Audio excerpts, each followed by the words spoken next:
It's me, Egbert once again. I'm the new owner of this station. I went out and hired the best talk radio consultant, Jeff Allen from News Talk STL, and told him to hire the worst talent he could find. Jeff did exactly as I told him. Ladies and gentlemen, here are Brad and John. John, the Secret Service thing just doesn't go away, and probably shouldn't. As a matter of fact, the interesting thing is, I don't know if you heard that top of the hour newscast when we started the show. They're talking about the fact that they may have Trump not do any more outdoor campaign appearances. They must be all indoor because they're afraid there may be, especially now, copycatters who are going to I'm going to get them. Well, I mean, you know that you can fly a drone anywhere you want to and just hide on a sloped roof.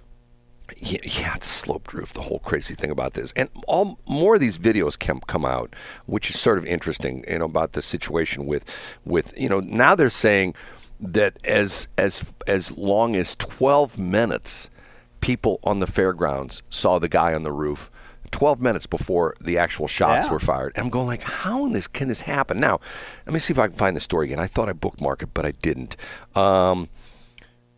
Okay, there's a guy, I can't remember who it is. One of the guys, this is a terrible thing to say. There's a guy, a congressional leader, he's a congressman, and he is going after the Secret Service to get rid of the DEI rules.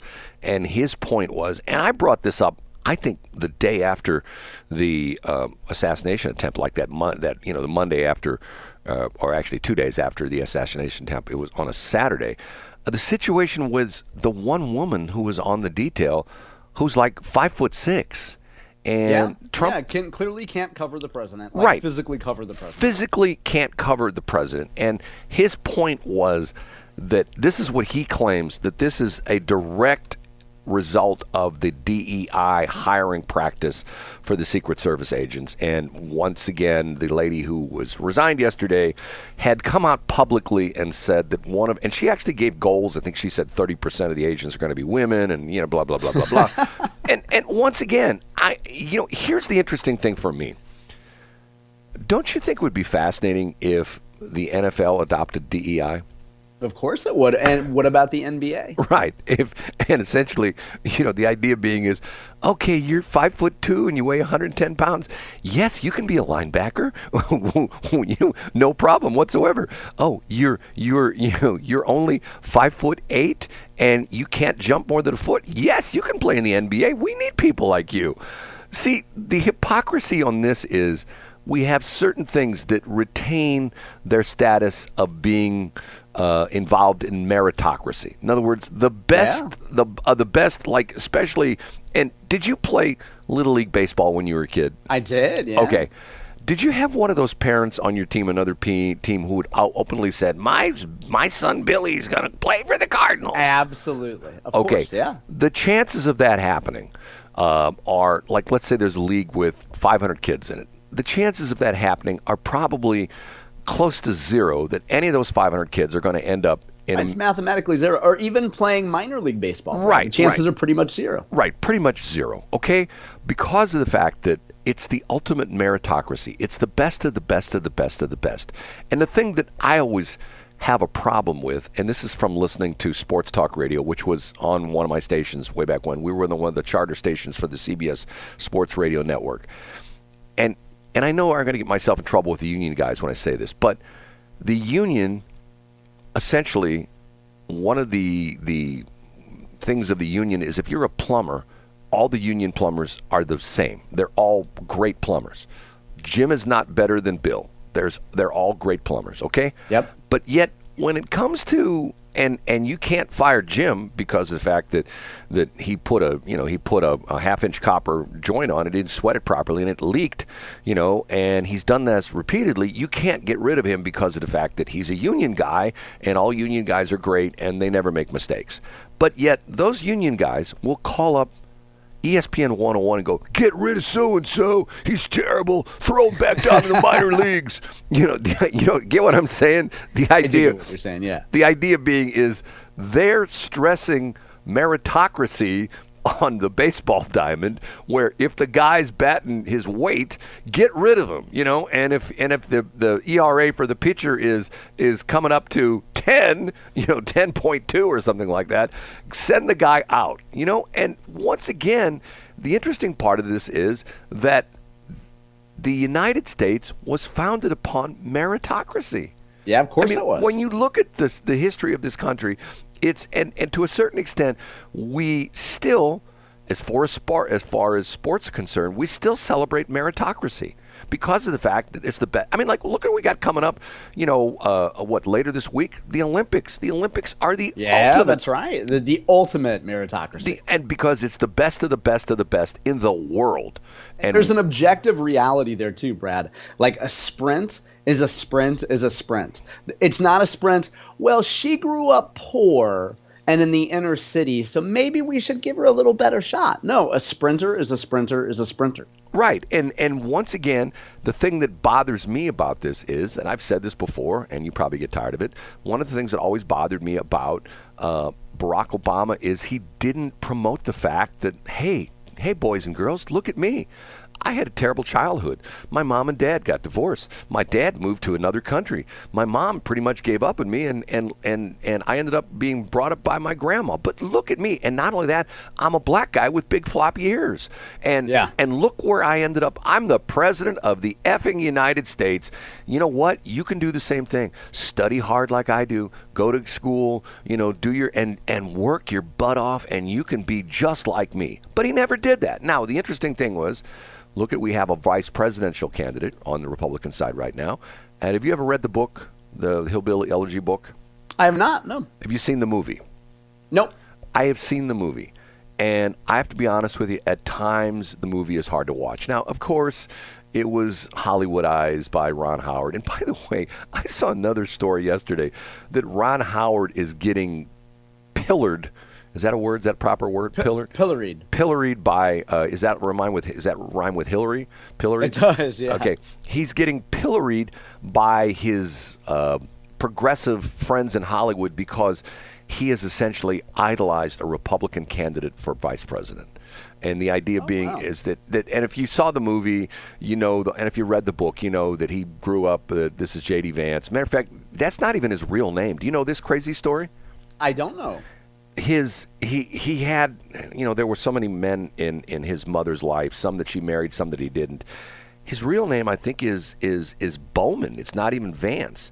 And I think the story is that he took the name Vance because that was his grandmother's last name. That was because she married a guy who was nice. Let me see if I can find this real quick. And do you want to get back to Ron Howard or the point before that? Well, the point being is he's being essentially castigated by the fact that he's essentially told a story, a true story, about a guy who's now could ultimately be the Vice President of the United States, the next VP of the United States, and they're saying that that's terrible he did that.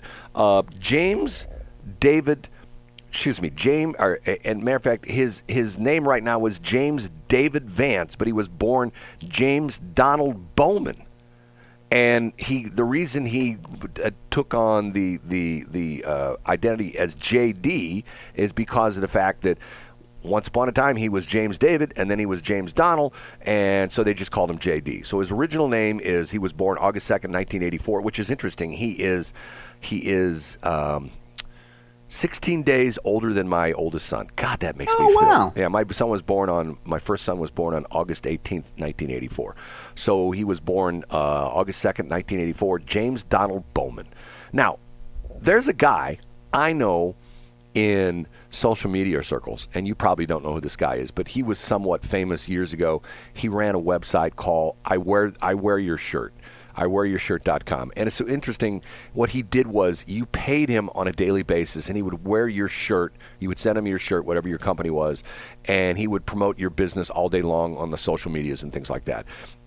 And in the course of him doing this, he also sold his naming rights, which I thought was fascinating. He legally, I think he did this 3 different times. Legally, he lived in Florida at the time, legally went through the court systems and changed his name to a company name, And that was what he was legally known as. And ultimately the reason he talked about this was that ultimately he said his name meant nothing to him because of the fact that he came from a broken home and his father left him when he was 6 months old. And that was this is like a way for him to act out and then also make himself feel famous and then also make some money. At one point in time, he sold his naming rights, I think, for $55,000. So for $55,000, he became he always kept his first name, Jason. I think he was, and he became, I think one time he was JasonHeadsets.com, That's funny. And he actually showed his driver's license. He legally went through this and got his. So after he did this, I think he did it 3 times. He said, okay, I'm not doing it anymore. And he officially changed his name to his grandmother's maiden name because he had so much, because apparently she had the same kind of situation that she had raised him and had a lot of influence in his life, a lot of positive influence. So he honored his grandmother by renaming himself. And that was, I believe, legally like his 5th or 6th legal name. Is that bizarre or what? Yeah. Now, that would be like starting a website called Hire Me for a Day. Rent me for a day. Now, here's the interesting thing. Rent me for a day. Yeah, go ahead. Have you ever heard women tell the story about trying to get their driver's license renewed if they've been married more than once? Yeah, I have. You have to show up, like let's say you were born Jenny Smith and you married Tim Jones, so you became Jenny Jones, and then you got divorced and you married another guy. You have to show up at the license bureau with your birth certificate, your marriage license for the first guy, then your divorce papers for the first guy, then your marriage license for the second guy, and your divorce papers for the second guy, and your marriage license for the third guy if you're still married to him. I'm going like, who in the world has that? You know what I mean? I know. Who carries that stuff? Let's get back to your original point real quick, Brad, on DEI, which we talked about 13 minutes ago, which was, I think most people have a tolerance for DEI if it relates to, we started the show in A Block talking about Wholesome and the cement manufacturer. And if you had 2 candidates for a job and you had a qualified white woman who was 55 years old, and then you had a relatively unqualified black woman who was 25 years old, and you said this person is going to manage sustainability and carbon emissions communications.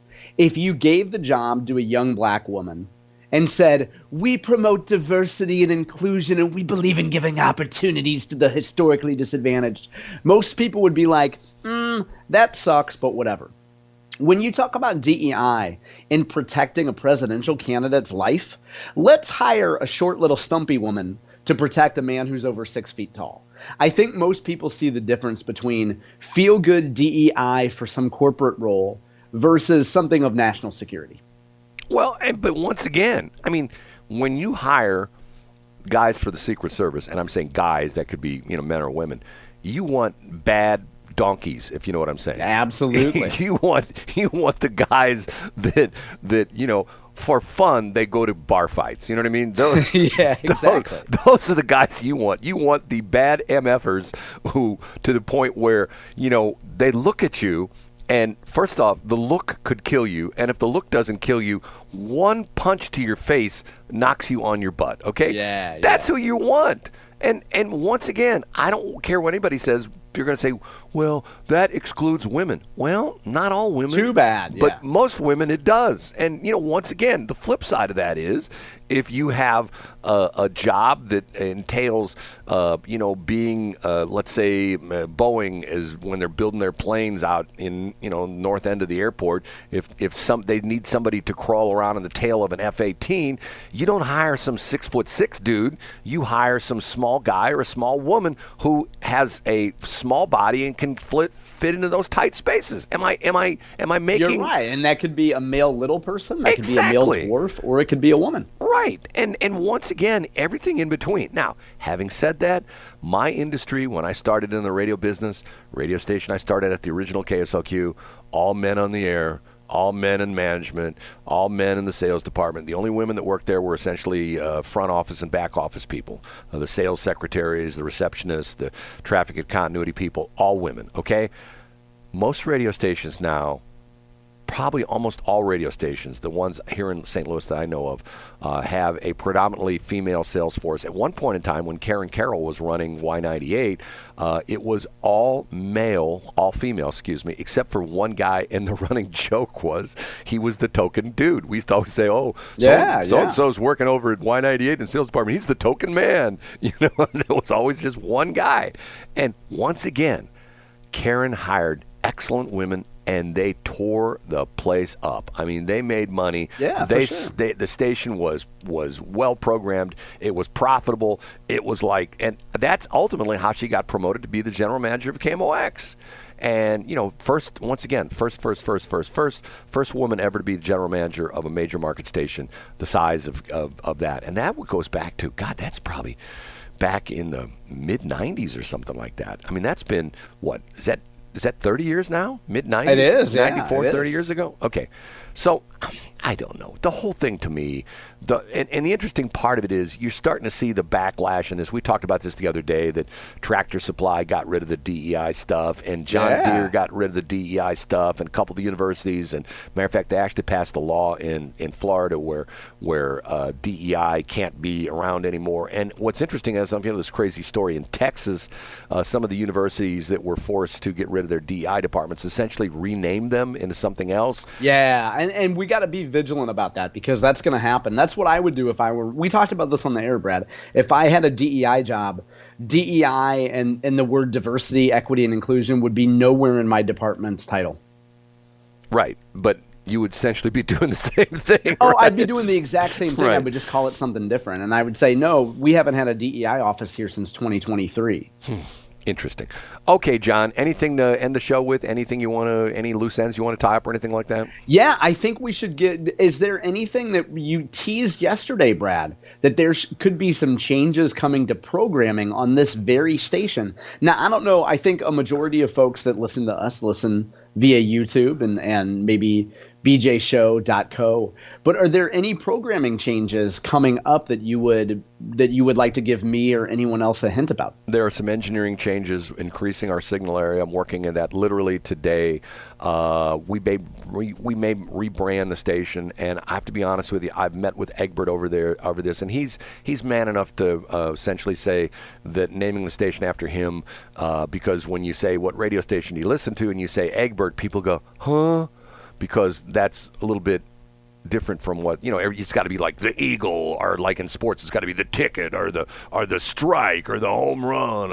Or well, what about if we don't, I don't mean to interrupt you, Brad, but if we go, let's not do the Eagle. Is there like a different bird? Like, could we do I don't know, could we pick an obscure animal like the wombat or like the, the field mouse, or is there another patriotic animal that we could pick? John, you're way ahead. How about of the me. rhino?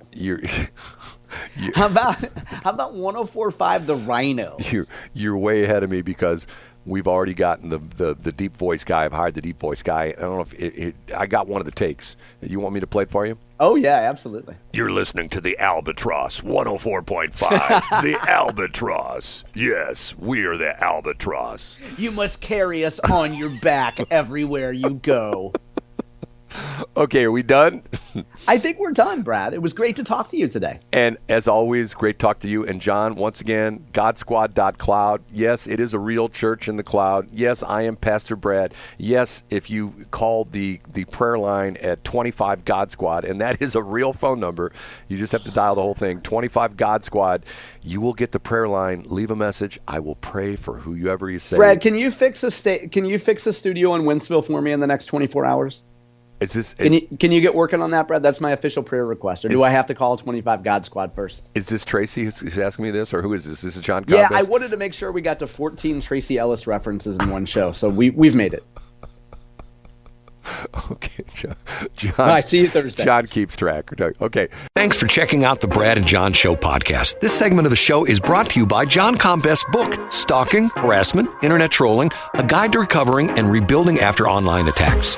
It's a great reference if you've ever been the unfortunate target of a social media attack. It's available on Amazon. Just search John Combest. That's Combest, John Combest, and the book will show up in your search results. Now it's time for another segment of the Brad and John Show. Can you handle it?